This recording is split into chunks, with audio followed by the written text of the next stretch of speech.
É possível ficarmos insensíveis ao pecado. Jeremias 2. Comentário de Mário Persona.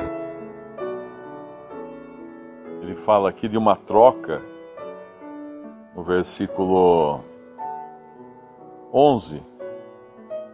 Houve alguma nação que trocasse os seus deuses, posto não serem deuses? Todavia, o meu povo trocou a sua glória pelo que é de nenhum proveito. Sempre existe algo que ocupa o nosso coração. E pode ser o Senhor e pode ser qualquer outra coisa. É sempre uma troca. Aquilo que nós valorizamos mais vai ser aquilo que vai ocupar o coração.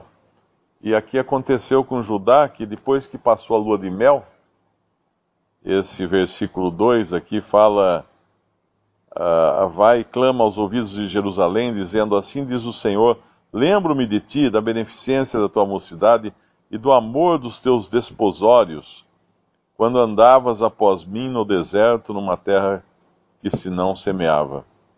Então Israel era santidade para o Senhor, e as primícias da sua novidade é a lua de mel. Eles estavam em lua de mel. Mas passou a lua de mel, a insatisfação preencheu o coração do povo de Israel, e eles vão então buscar algo para colocar no lugar. E eles vão fazer no versículo 13, porque o meu povo fez duas maldades. A mim me deixaram o manancial de águas vivas e cavaram cisternas rotas que não retêm as águas. Isso é uma experiência comum também a nós, né? Que buscarmos trocar o Senhor por coisas que parecem que são profundas e cabe muita coisa ali, mas são cisternas rotas. Elas estão trincadas, furadas. Cada água que entra sai.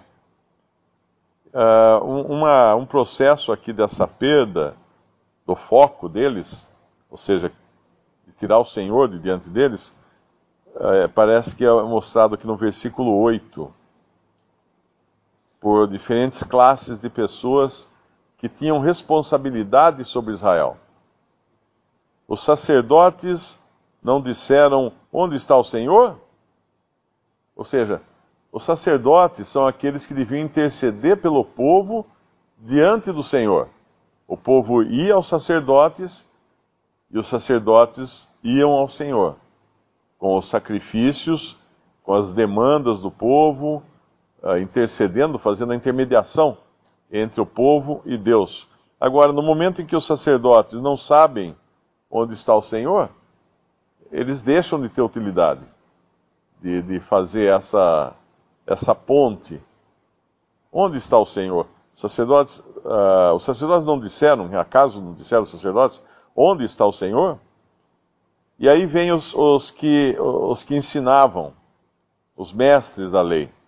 E os que tratavam da lei não me conheceram.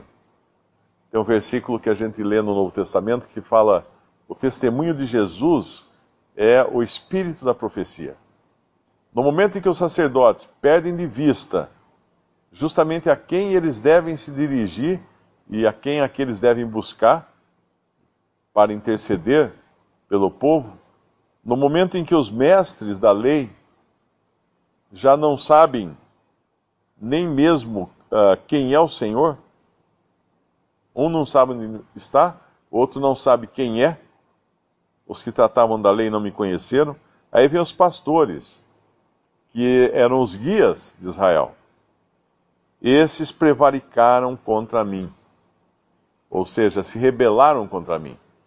E nós sabemos que a tônica de qualquer parábola de pastor e ovelhas é que tem a ovelha desgarrada, a ovelha arredia, a ovelha desobediente, a ovelha rebelde contra o seu pastor. Agora, quando o pastor fica rebelde, aí a coisa fica muito mais complicada. Porque ele não tem mais nenhuma direção para dar e nem para cuidar das suas ovelhas. E aí os profetas que deveriam profetizar por Deus, eles passaram a profetizar por Baal e andaram após o que é de nenhum proveito, fala o versículo 8. Ou seja, aqueles que tinham responsabilidade sobre Israel tinham perdido completamente a bússola. Eles não sabiam para onde iam, eles tinham substituído a Deus, é claro, e aí vem as consequências disso. E uma das consequências disso é a insensibilidade ao pecado.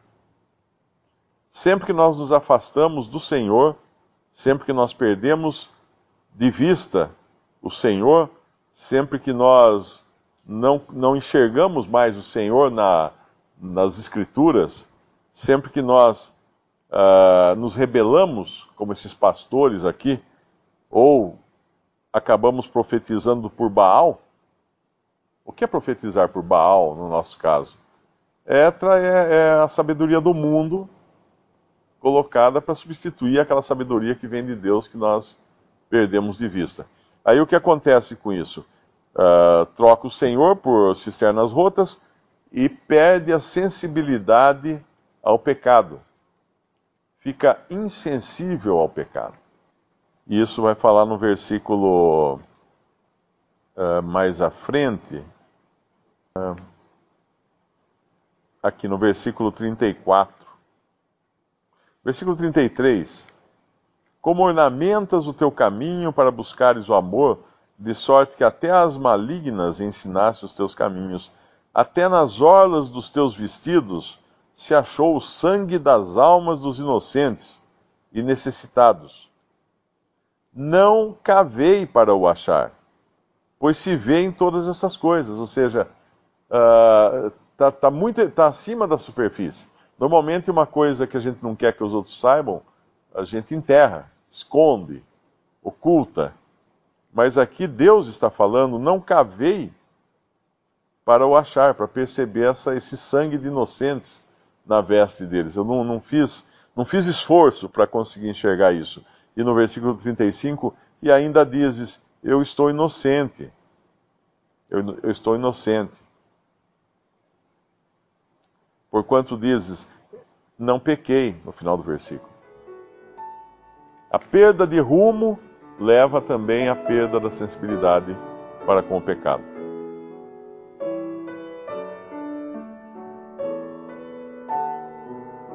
Visite Respondi.com.br. Visite também 3minutos.net.